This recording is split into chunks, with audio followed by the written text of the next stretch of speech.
Hello, welcome to today's show. Today we're going to float this barrel. In other words, we've already taken off the standard like A2 type of clamshell handguard, and we're going to put in one of these handy dandy nifty swifty type of floating handguards. Now I will say this, in case there's any anti-gun people out there floating around, the purpose of these aren't to handle a bunch of gadgets out front, although they can do that. The purpose of a floating hand guard is to take any pressure off the front of this when you're shooting, because that can affect your accuracy. And the 300 AAC, this one at least, is not super accurate. It's not terrible. It's worth going into the deer woods with. It can certainly handle that. But when you take the ballistics of it, it's really a short-range gun anyway.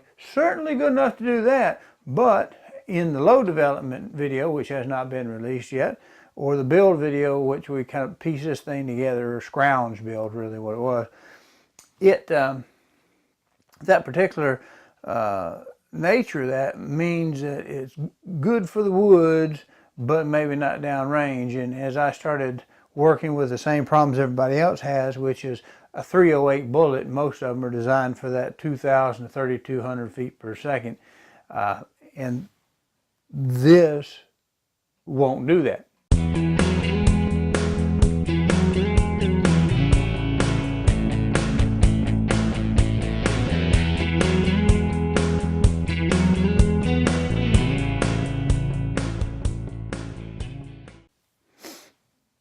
Okay, well, glad you made it back. Before I take this off, let me show you this. This is my replacement that I've got for it. So I just leave the pin in, leave the gas tube. Gas tubes are inexpensive. The gas block itself, this one right here. Let me pull this, got to take it off together. All right, I'm going to leave this on like this for maybe some other build or whatever, and it saves me the trouble having to punch that out. Now, when you push one of these in, if you're never done this, I don't know what it would take to do this wrong, but as I'll put some pictures up here, one side of the tube has only one hole in it, the end. The other side of the tube has 3 holes in it. Now, with that narrows down what you do. You put the one with the holes in it in this, because that's where you got to pin it. Now, I guess you could turn it upside down. I wouldn't have thought you could, but I've actually seen some people who've done it. But the hole goes in the bottom. Let me put up a picture of the gas block right now. And as you can see in this picture, the gas block has a hole up in the inside of it, and it comes out, of course, where the tube goes in. So you just have to put the hole down. I mean, that's straight up as easy as it can be. Now, on the punch, when you punch these in, you can sand off the pin, the split pin, roll pin, if you want to get a good bevel, or you could use something like I do, use a special punch, or in this case, this is a piece of, what is this, shrink tubing, just electrical shrink tubing on it, and I have another piece of a squirt bottle I use on a larger pin, and you just put that little sleeve on there. It holds it long enough. You don't have to buy a block. This is a homemade piece of oak come off the hill we had drying out there, and it works. You drive it in, and maybe on 6/8 bill we'll actually show you going through all that, but you get the idea. Now, this right here, and we'll flip it over, and we will try to get this barrel nut off. Get it in there. I've got the bolt in to help support it. This is a inexpensive little set of clamshells to hold this down. Let me tighten this down. I'm only clamped to the desk because I got better light up here. We could probably do it out in the garage, something like that. Take an armorer's wrench, and we're going off, so we don't really have any choice about torque. It's going to take whatever it's going to take off, and we'll see if we can't get this to break loose.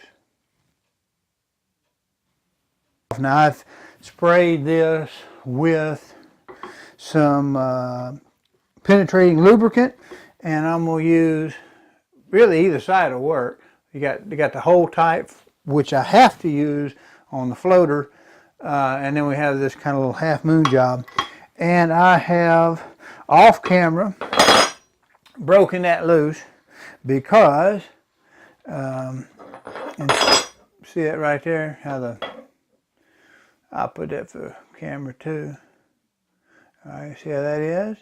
All right, versus the pegs. Guess what I'm talking about. And they have this little spot right here for the torque wrench. So, come on, come on, come on. And I have, of course, inverted the barrel since I took this off. And we take that out. And inspect the barrel. That hadn't, it's only had about 100 rounds through it, but those are some pretty stand-up riflings. I may do take a bore scope and compare this versus the 6.8 and a couple other little dudes. Maybe 5.56. I think it's too big to fit it though. Anyway, we're going to kind of wipe the juice off of it. Get in here while I got it off where the bolt is. Knock that bolt face off. And we just take this. Remembering we got to take this off.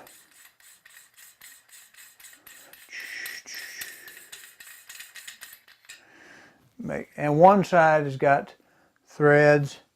This side, one side doesn't. If you can see that. It's got a set of holes in it.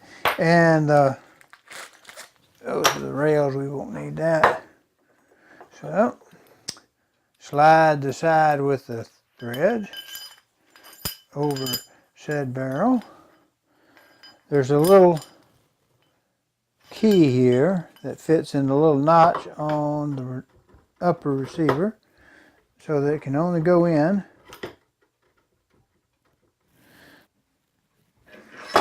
Now the next thing is we have to be able to take our little dude here, and he's got to slide over and line up as soon as I tighten this barrel nut up.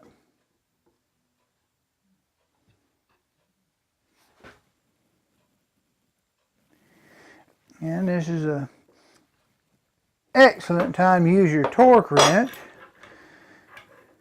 I'll talk to you a little bit about torque in just a second.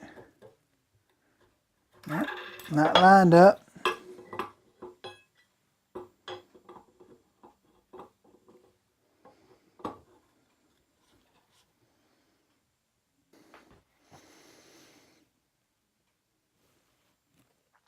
Okay, I believe that right there should be about right.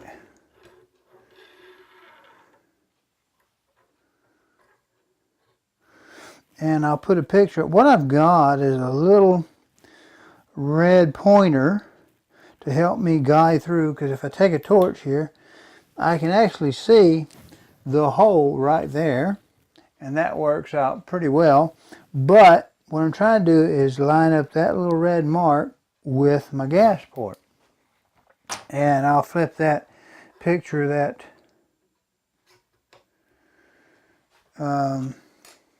see what size do I need? I need a little one here. Where's my little Allen wrenches? Can I get this in here? I'll probably swing it around like this. There we go. Of course, that takes it out of camera range here.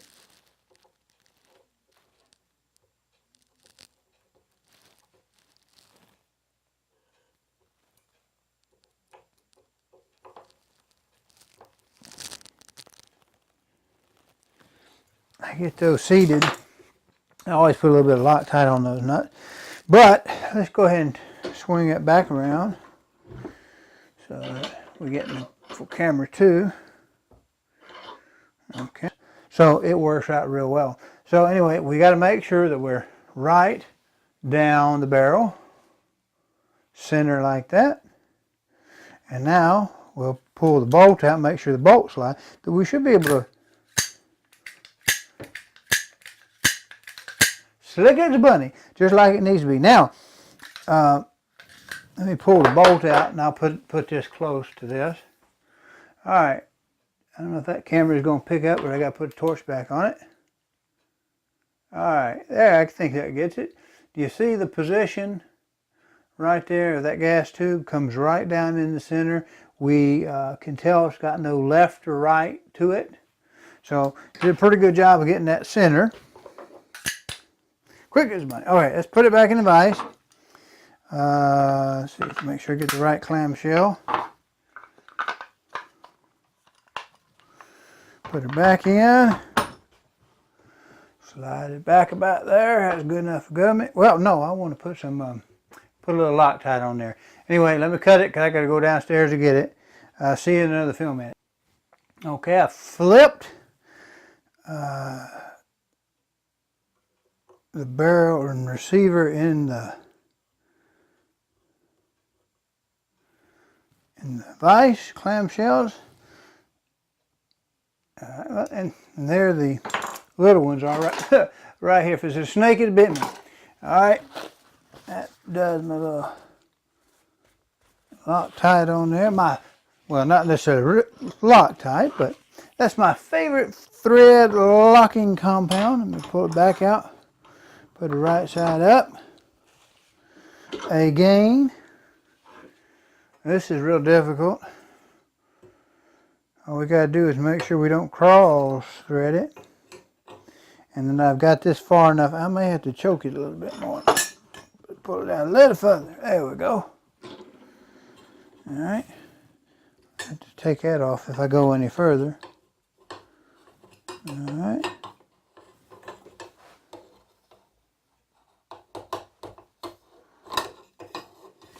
Come on.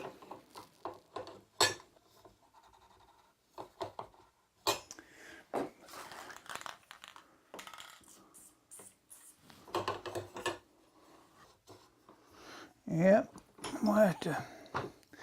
I'm gonna have to take it out to get it the rest of the way.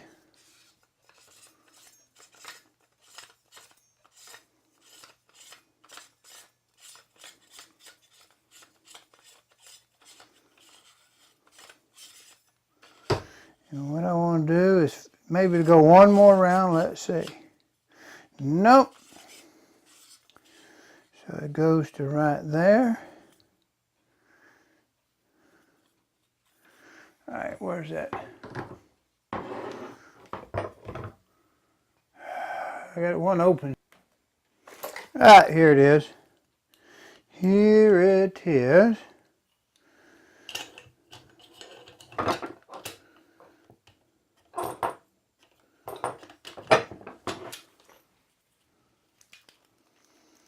And it just, in this particular model, we got one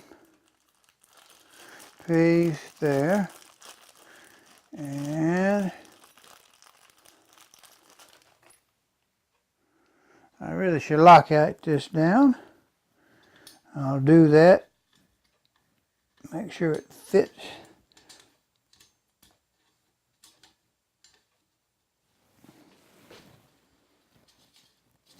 There we go. Come back.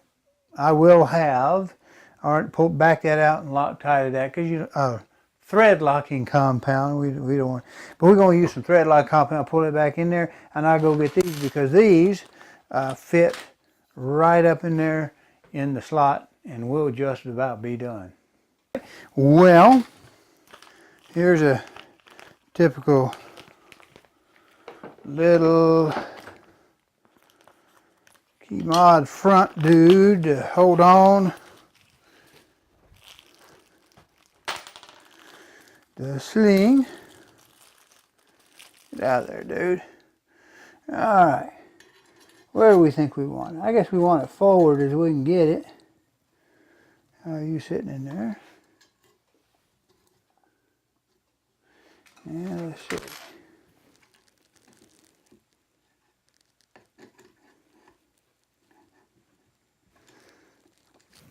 Is that all the way to go? I guess that's all the way it went. All right.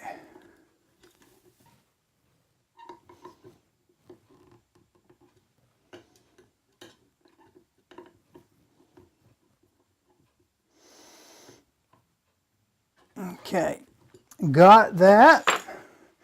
We locked or thread locking compound that down. Now the last thing, we got this little gorgeous little gem nutty right here. And I hope we didn't get back too far that we can't. Look, I got my nut, maybe just a cat's hair off. What do you think? Is that close enough? Let me put the, slide this, get this muzzle device back on there. Just to protect it, we'll tighten that down. Dude, get over there. Where is it? There we go.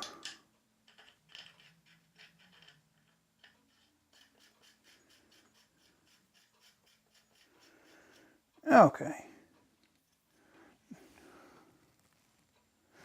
That's going to be crushed a little bit. Where were we? We were looking right here. And we're going to put that down. Where's the torch?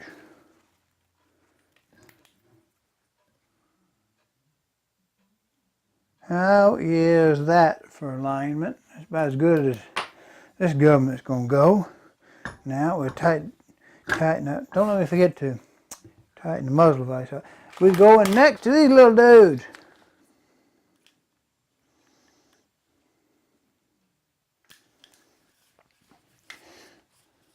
Okay, that got that. Let's go ahead and put it together.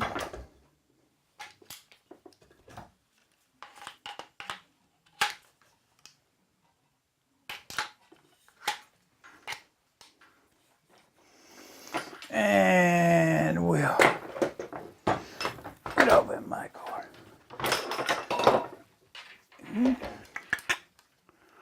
Pull this, feed this around.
Well, that should be about it, I guess. We do need to make sure we get that tightened up right there. But that's about it. That's about all we got left to do. Clean her up, take her out, shoot it, see what she does. Anyway, best laid plans of mice and men often go astray. Alright, we'll see you next time. Or the time after that, maybe. Maybe that time after that one.